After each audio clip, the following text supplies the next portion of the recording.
Hey, this is Matthew, the pastor of Acts Church in East London. You're listening to The Script, the message podcast from our church. Each week we dip into the Word and see how we can live richer, fuller lives and become the people that God wants us to be. We hope this message encourages you. Be blessed.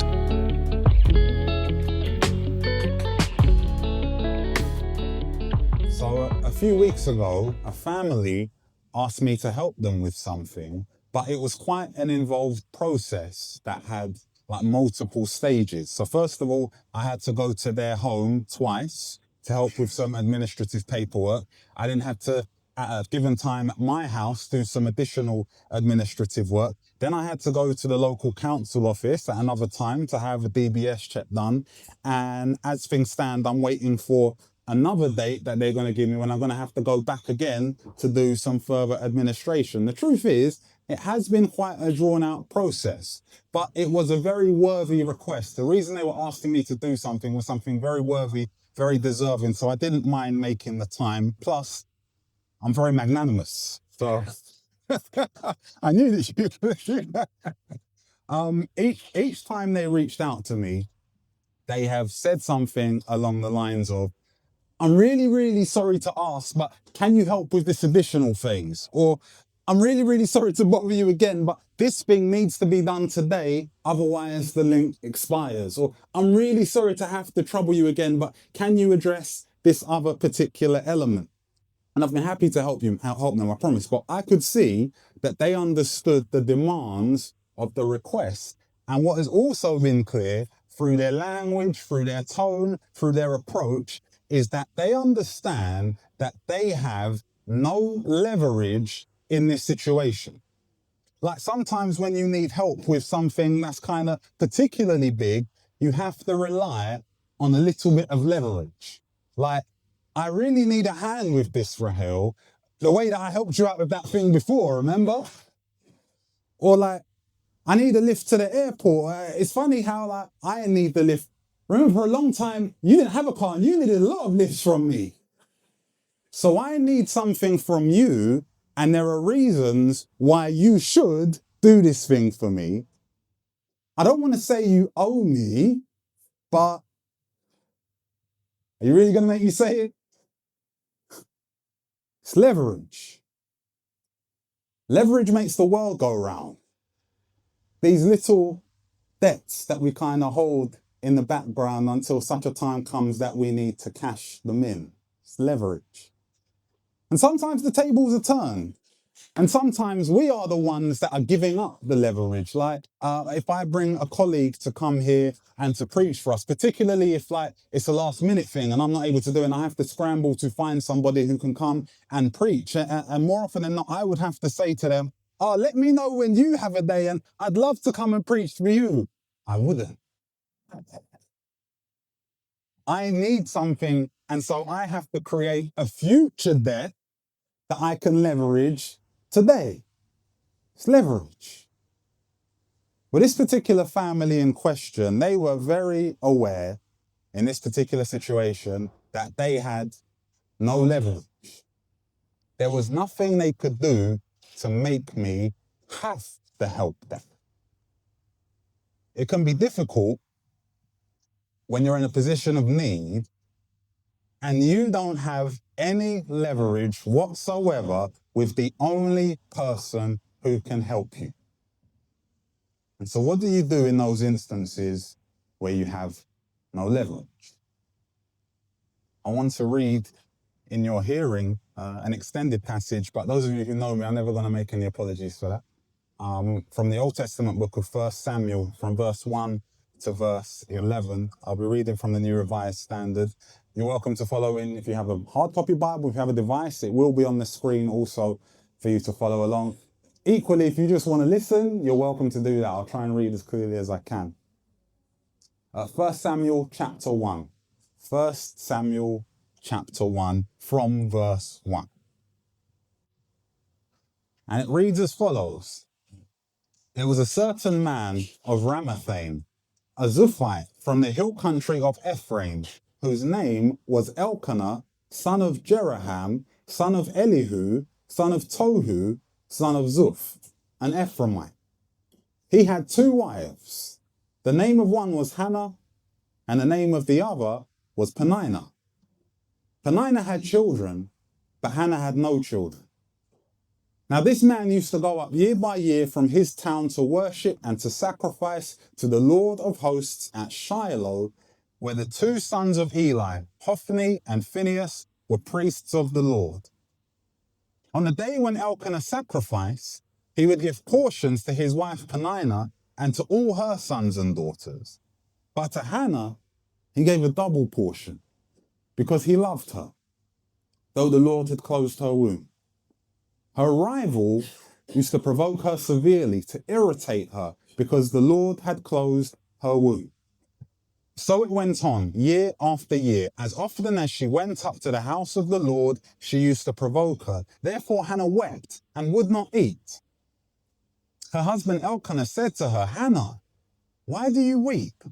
Why do you not eat? Why is your heart sad? Am I not more to you than 10 sons? After they had eaten and drunk at Shiloh, Hannah rose and presented herself before the Lord. Now Eli, the priest, was sitting on the seat beside the doorposts of the temple of the Lord. She was deeply distressed and prayed to the Lord and wept bitterly. She made this vow.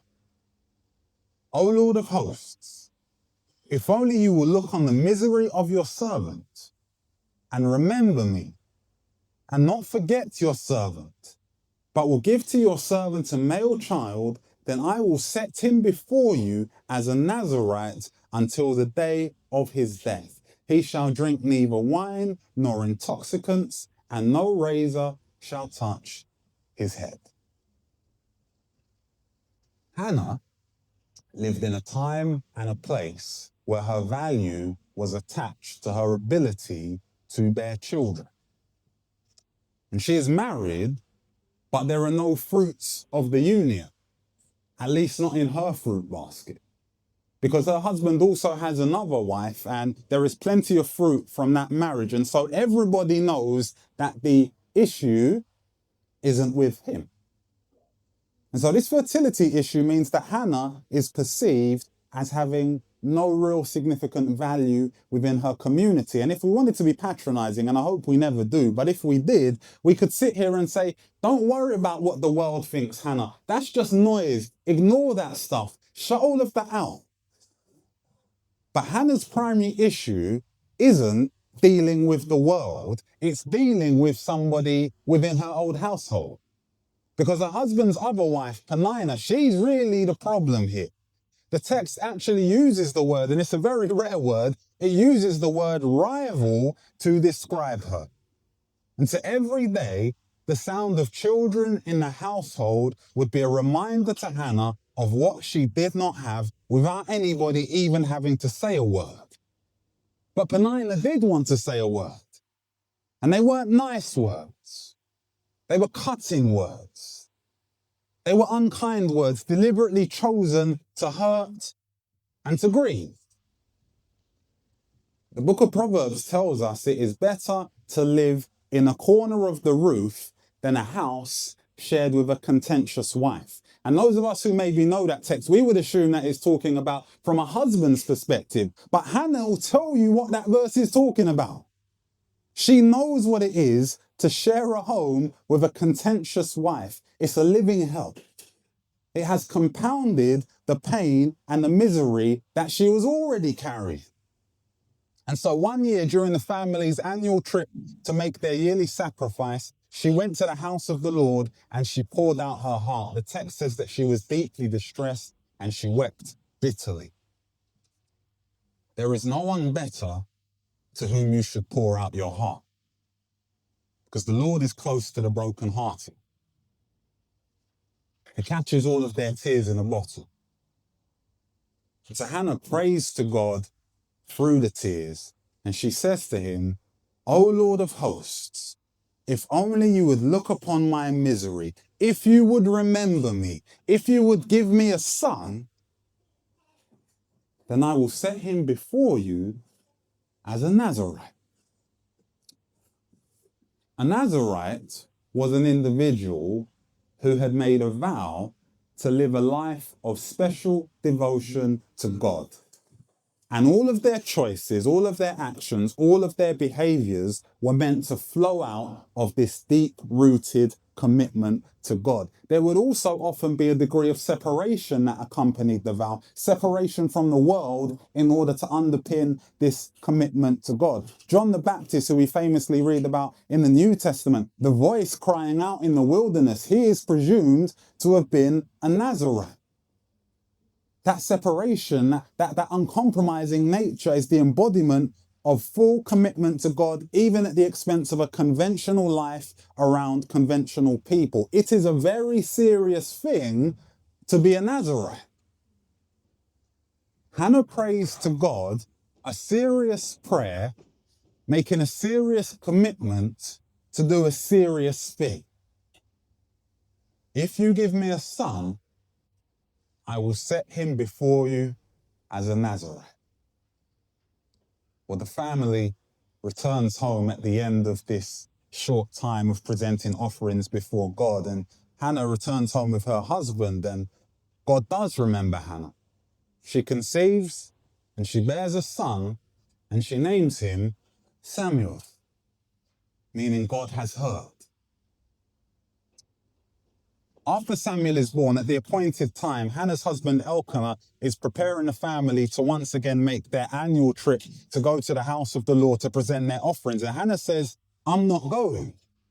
But she has a reason she's not going. She says, once the boy is weaned, then I will take him up, and then he can remain there forever in the presence of the Lord. Hannah is not trying, as we sometimes do, to negotiate herself out of an agreement that she has made. She is faithful to what she said that she would do. And once the child is weaned as a small boy, she takes him to the house of the Lord. And she says this, for this child I prayed, and the Lord had granted me the petition I made to him.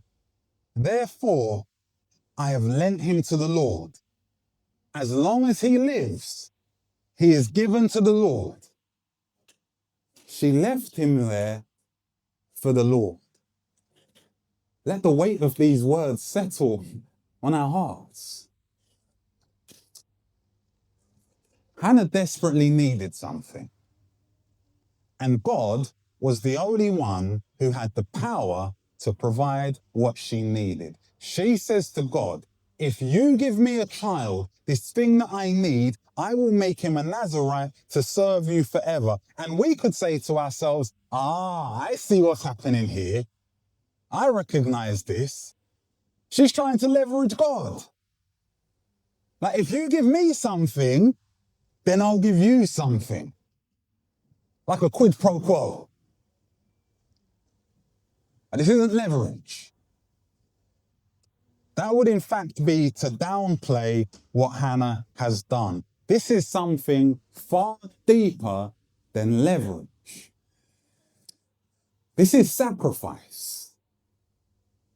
They may look similar, but leverage and sacrifice are not the same thing. They can both be related to getting a desired outcome, but leverage says, I want to put you in my debt. Then you have to give me what I want because I've taken things into my hands. Sacrifice says, I understand I am in your debt. I choose to give you what I can, and I am leaving things in your hands. Hannah isn't leveraging God. She's offering him a sacrifice. When I was a kid and Father's Day was coming up, it used to be a nightmare to find something to get for my dad. He was, and kind of is, like really difficult to buy for. Like I could even ask him what he wants and there'd be no light shed on the situation whatsoever. When Father's Day comes around now and Kira asks me what I might like from the kids, what do you think I say? Nothing. Don't get me anything. I don't need anything. The reason that I say that isn't because I'm turning into a grumpy old man. The main reason I say that is because I understand that whatever the kids get me, from a pair of socks to a pair of sunglasses to a pair of shoes, I'm basically getting for myself. If they give me a gift worth £50, I would be crazy to think, well, I'm up £50 now. It was my money. That means you're giving me something that is already mine. It is not possible for you to present a new gift for me that did not originally stem from my hand. What's the point of the charade? There is, in truth, only really one thing that Quincy, my son, has been able to give me that made me feel like I was up. You would never guess what it is. So I tell you. It happens when he's having chips for his dinner, and I say to him, can I have a chip? And he says yes. We got a lot of Aussies here today. Chip, not like chips, like chunky chips. Yeah, so you make sure we don't eat crisps for dinner. In case you're thinking that's a lame dinner. not give my son crisps for dinner. I genuinely cannot overstate how significant an act this is. If you were to come to our house and if you were to play a game with him and say, what do you like more, me or chips? Prepare to lose that game 100 times out of 100. Nothing comes between this boy and his chips. I don't know where he gets that from, to be honest with you. So when I ask him for a chip, I promise you, I'm not playing this for laughs. This is legitimate. When I ask him for a chip and I see him look at his plate of chips and I see the cogs whirring in his head and I hear the silent monologue that's going on within his mind, and I sense the heated battle that is taking place within his soul. And after what seems like an eternity, he scours the plate to find the right size chip, i.e. the smallest chip. And he hands it to me. And he doesn't ask for it back. That, my friends, is the biggest thing that I can receive from him. It didn't cost him any money, but it cost him something more than money. In that moment, he gave me a sacrifice. He has something that he wants badly, but he is choosing to have less of it simply to make me happy. If he waits until he's full up to give me a chip, that chip is worthless. But when it's a chip that he wanted to eat, it's priceless because of what it represents.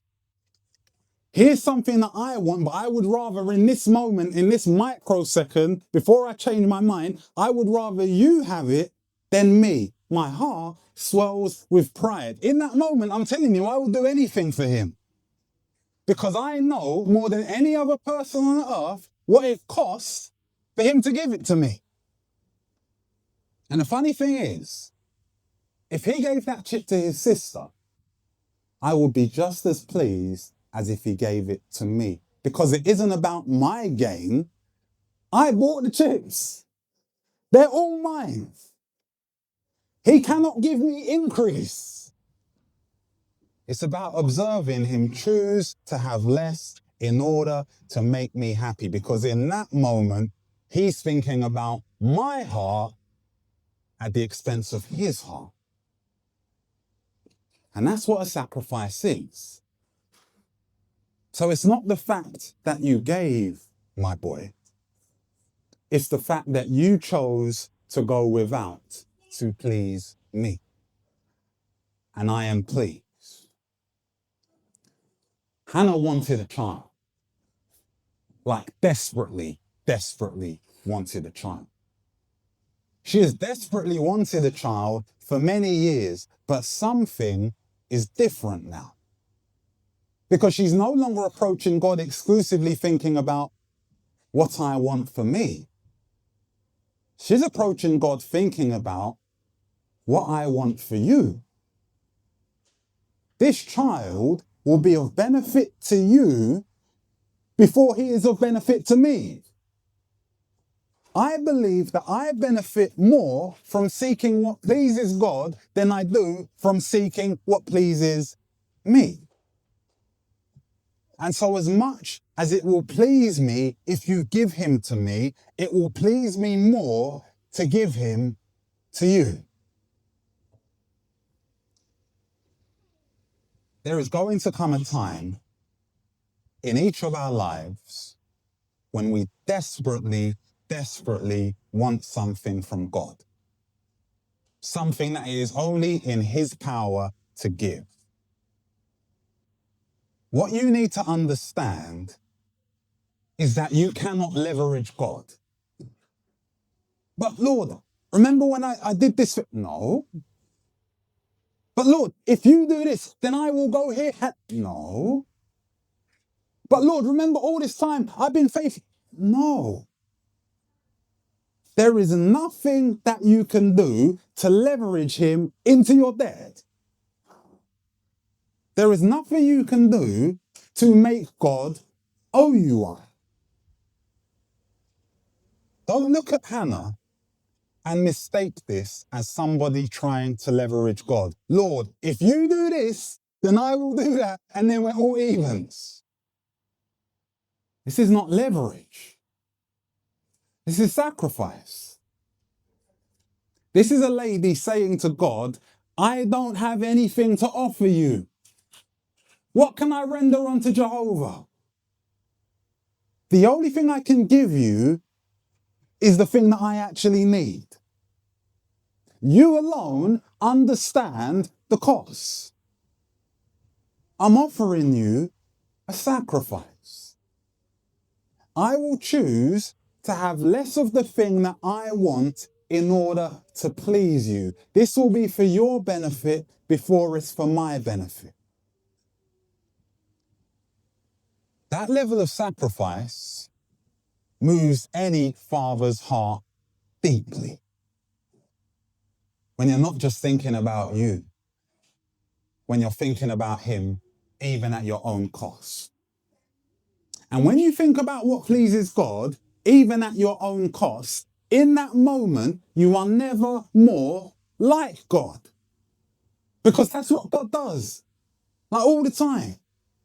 He constantly thinks about you at his own cost because Jesus is seated at the right hand of God, and all Jesus is ever doing is mentioning your name, advocating your name, saying your name to the Father. And so that means every time God sees the Son, he sees what you cost. Every moment, he's thinking about what you cost and doing what's in your best interest. And so when you sacrifice, you are never, ever more like God. Hannah spent a lifetime thinking, I want a child for me. But then she changes. Lord, I want a child for you. And that decision changes everything. You can only make a sacrifice like that for someone that you truly love. And from that ultimate expression of love to God, God shows an expression of love to Hannah, because that's what love does. It begets itself. From his heart now flows the treasure that she yearned for. Behold, a son is born. God is the Father who has everything. That means you cannot leverage him. The only thing that you have it in your power to offer the Father is a sacrifice. Because a sacrifice can only be given and can never be taken. Which means that your sacrifice is the only thing in the universe that God does not already have. This is why fasting is important. We sometimes talk about fasting like it's the little brother of prayer. That's wrong. Fasting is important because, newsflash, we need food to live. And so food gives us strength and vitality. And so I'm approaching the Father, surrendering the thing I need. I'm not giving him the food that I'm not eating. I'm offering him the sacrifice of my strength. Father, there is something that I desperately need, but I'm not using my strength to go after it. I'm offering my strength to you in the form of a sacrifice. And sacrifice touches a father's heart. That's the real reason that we return our tithes and give our offerings. It's not about giving God your money. Do you know how rich God is? Like, seriously.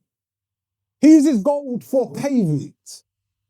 Like, we sit around sometimes talking about billionaires and even trillionaires now. Sorry to be a geek here. According to Revelation 21, the New Jerusalem has a square footprint of just under 2 million miles. How much gold do you think you need for that?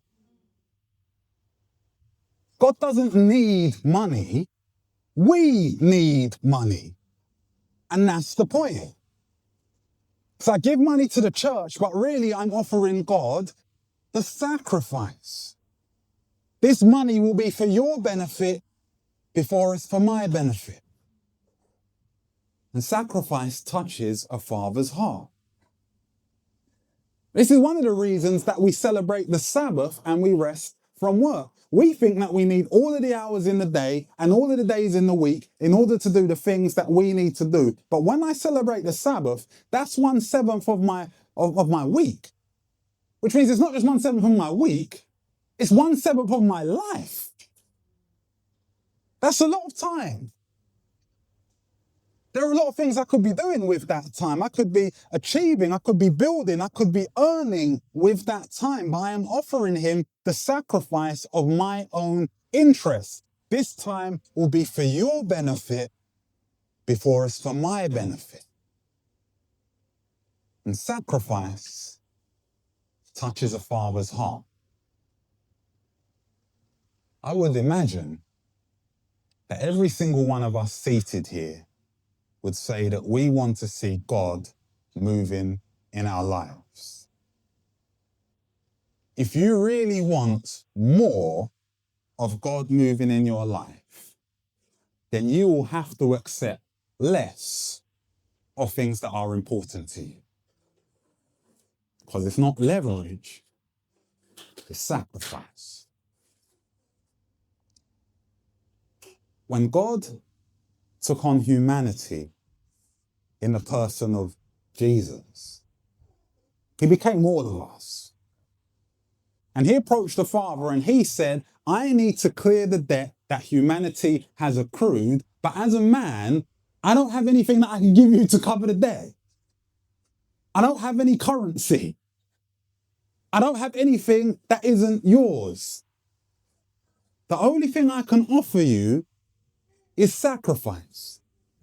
I have to have less of something meaningful to me, but partial sacrifice isn't enough because this debt is too large. So I can't give you some of what is meaningful to me. I have to give you all of what is meaningful to me. And the only thing that I have that is of value is my life. So I give it all. That sacrifice was the only thing that God didn't have, because a sacrifice can only be given and never taken. The Son had found the perfect gift for his Father, and our debt has been paid in full. Hannah took her child and said to God, I will have less of what I need in order to give you something that pleases you. And the thing that I need most is this child. He will be for your benefit before he's for my benefit. I will leave him here in your presence to grow, to live, and to serve. Text tells us in chapter 2 of 1 Samuel, his mother, Samuel's mother, used to make for him a little robe and take it to him each year when she went up with her husband to offer the yearly sacrifice. When I used to leave my son at nursery, it was a struggle every time. And to be clear, I don't mean a struggle for him, although it was a struggle for me. I'm being honest, I don't care how that makes me sound, it was a struggle. Like leaving him somewhere where I'm not. He's with responsible professional people, but I'm not there. And my job, my main job, is to protect him and look after him and make him feel safe. And I wasn't there to do those things. He's a bit older now, and he goes to school, but it still feels like leaving him by himself. Even though he's with responsible, professional Christian people who I trust and who care about him, it's like leaving a piece of my heart behind every time. And that's just for a few hours a day. Hannah and her husband Elkanah would go to the house of God once a year and they would make their yearly sacrifice. And the yearly sacrifice that the text is referring to is a burnt offering. But that's not the real yearly sacrifice that Hannah was making. The real yearly sacrifice is to go and see her firstborn son every year at the tabernacle, ministering before the Lord, and to leave him there. Hannah was a woman of great courage, great faithfulness, and great integrity. We don't hear too much about Hannah after this. The text does tell us that the Lord continued to bless her and she had 3 more sons and 2 more daughters. And then that's it. Just like many of the characters in the sacred text, she pops up for a little while, you hear something about her, and then as quick as she arrives, she's gone and you never find out anything about her again. But we do hear about her little boy again. He grows into a man of great stature. He lends his name to not 1, but 2 books of the Bible. In fact, within the narrative arc, and sorry for anyone for whom this is a spoiler alert, but within the narrative arc, he dies at the end of 1 Samuel, but his name still carries over to the book of 2 Samuel. He uniquely held 3 major leadership roles simultaneously in his life: priest, prophet, and judge. You will not find anybody else that did that. He installed kings. He tore down kings. He was the religious conscience of his nation. When it was his time to rest, the text says, all Israel assembled and mourned for him. The whole country. If you remember when Queen Elizabeth II died and how when she was being transported down to London and the whole country came out and people lined the street. This is what we're talking. It's a state funeral. The whole nation came to mourn him. This is the standing that Samuel held within the nation. You cannot imagine a mother's pride. Hannah willingly made a sacrifice to God. She wanted a son. She got a kingmaker. That's what God can do with your sacrifice. At some point in your life, you will find yourself in a Hannah situation, desperately needing something from God and only God. God does not do this for that. You cannot leverage him. Leveraging a situation means trying to keep things in your own hands. But making a sacrifice and offering it means placing something in God's hands. This is yours now, Father. I can't tell you what to do with it, but I trust you to act in my best interests.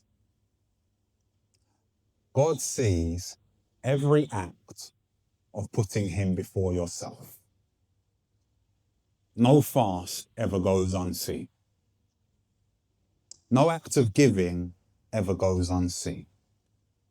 No sacrifice ever goes unseen, because your sacrifice is the only thing that you can give the Father that he does not already have. Never underestimate how the heart of a good father is moved by the sacrifice of a faithful child. And when we move his heart, he is willing to move his hand. Thanks for listening to the Script Pod from Acts Church. To learn more about Acts or what's coming up, visit weareacts.co.uk or give us a follow on Instagram at weareactschurch. Don't forget to subscribe or share this message if it's been helpful. Thanks for being with us.